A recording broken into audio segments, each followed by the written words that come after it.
Hey everybody, how's it going? Mike from the Focus Garage here, coming at you today with another video, actually today from the garage, and today we're going to be talking about motorcycles. Well, the great time has come and I'm thinking about moving on from my 2009 Yamaha FZ1.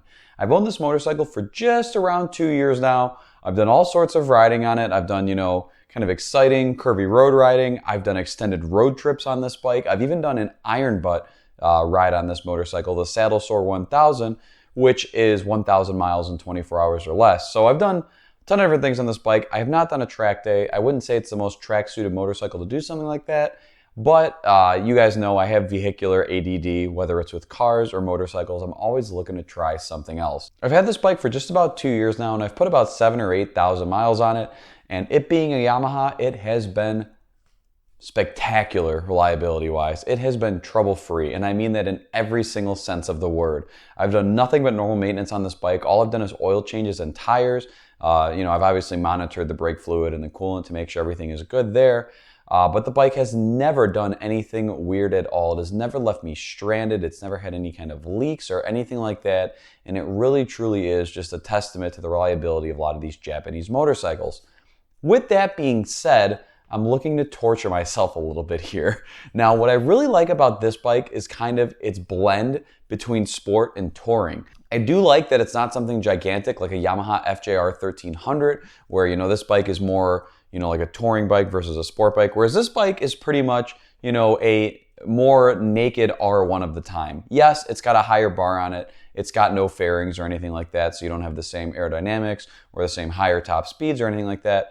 But this is a liter motorcycle, so it's 1,000 cc's or 998 cc's if we're getting particular here. It makes about 150 horsepower crank stock configuration. This bike makes over 150 to the crank. It's right around 140 wheel horsepower with the mods that it has. So it's very powerful, and it's only a 2009. So even by modern day standards, this bike still has a lot of power. I just saw it was either Suzuki or Kawasaki recently came out with a sport touring motorcycle, and it's got like 151 horsepower or something like that, which again, it's fine, don't get me wrong. I'm not saying that's slow by any stretch of the imagination, but when you're coming from something like this that already has that power, you kind of get used to the power levels and you want to, step it up and explore what else is out there.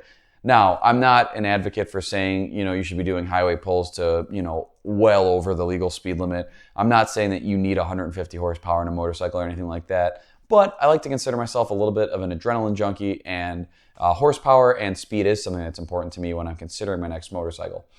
So I want to open it up to you guys to see what you think would be a modern upgrade of this. What I would love to buy doesn't exist. I'm kind of a sucker and a butthurt for Yamaha. You guys know that I owned my MT10 in the past. I've got this. I'm interested in other Yamaha motorcycles. My friends ride Yamahas, a lot of them. And what I wish Yamaha made is a touring-focused version of the MT10. Basically a modern version of this with a cross-plane engine.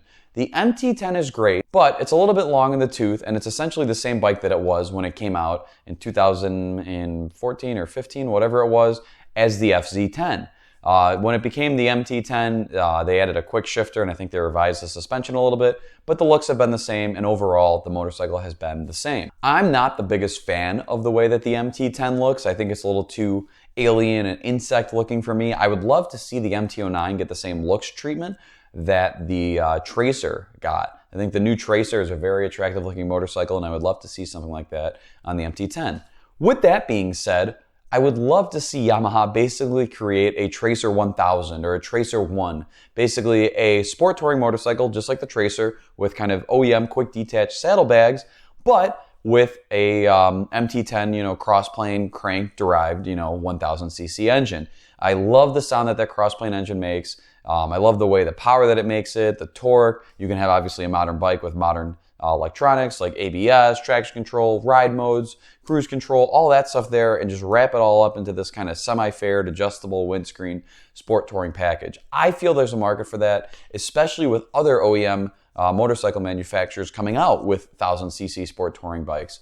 For those of us that aren't completely ready to jump into something like a bagger motorcycle, been there, done that, if you guys have been with us in the Road Glide days.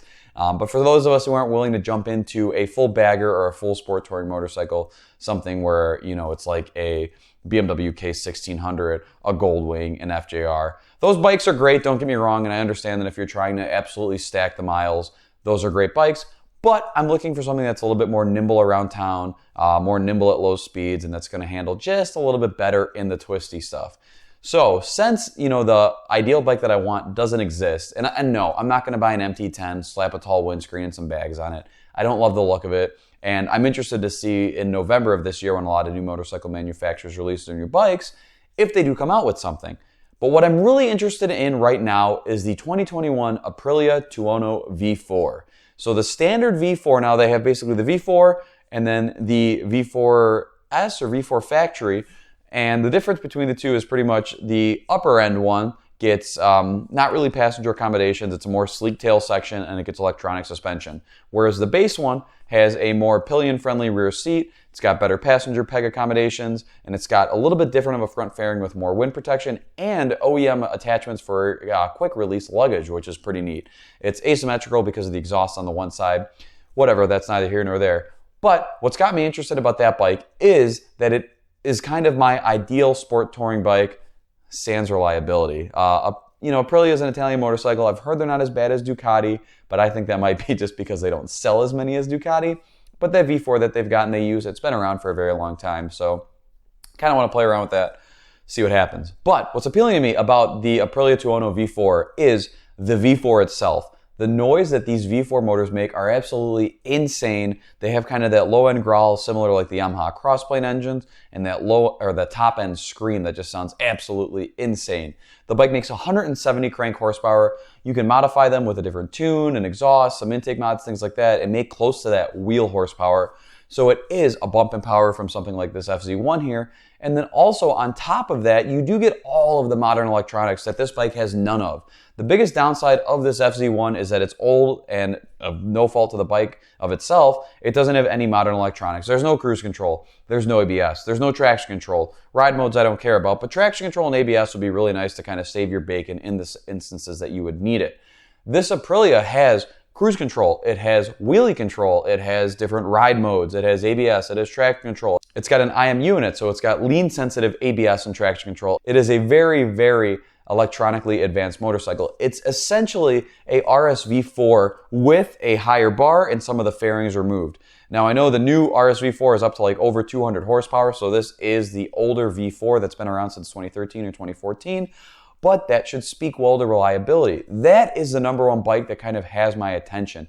I like the idea that it's different from the inline 4. I've done an inline 3, I've done V-twins, I've done an inline 4. So in the spirit of motorcycling, I want to kind of try something different. That's kind of why a V4 is appealing to me.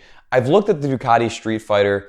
That's a beautiful motorcycle. Don't get me wrong, that's absolutely beautiful. But the problem with that bike is I really don't think that's something that fits my riding style where I could do all day riding and any sort of comfort on it. That's more of a, around town machine where you're not really meant to get on the highway and cruise. You could even get that bike, the, Ducati Street Fighter V4 with heated grips, but it's not available with cruise control, which doesn't make any sense to me at all.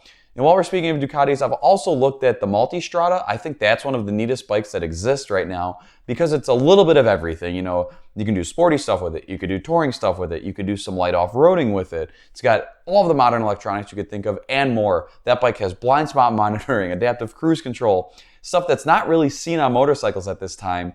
And it's a really neat package, but it really gets up there in price. The Tuono V4 is around $15,000 and a Multistrada with all the cool tech is around $25,000. So now you're talking around $30,000 after everything, and it's an insane amount of money for a motorcycle. When I bought my Road Glide, I know a lot of you thought I bought it new. I did not. That bike was used and I paid around $18,000 for that, which is still a crap ton of money for a motorcycle, but it's still not $30,000.